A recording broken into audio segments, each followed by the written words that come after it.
nekakvi ljudi beže pred nekakvim ljudima u nekakvoj zemlji pod suncem i pred nekakvim oblicima. Za sobom ostavljaju nekako svoje sve.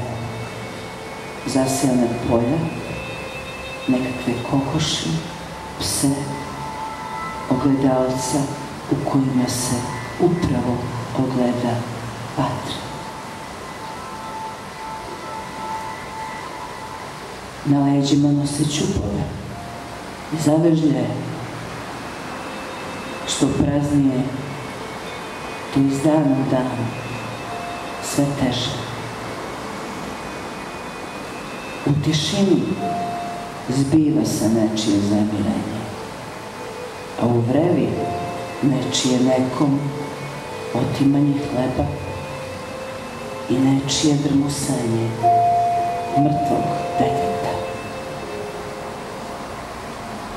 Pred njima stalno nekakav netuda put, niti je to onaj koji treba most nad čudno crvenom rekom.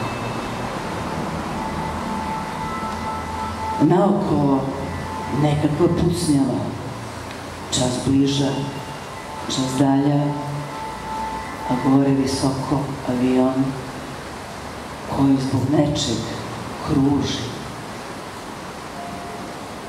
Dobro bi došla nekakva nevidljivost, nekakva tamnosiva kamennost, a još više nestvarnost na kraće ili duže vreme.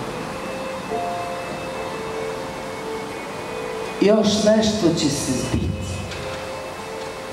Neko će im izaći u susret. Samo kada i ko? U koliko oblika i s kojim namerom? Ako bude imao izbora, možda će poželeti da ne bude neprijatelj i ostaviti ih u kakvom takvom životu.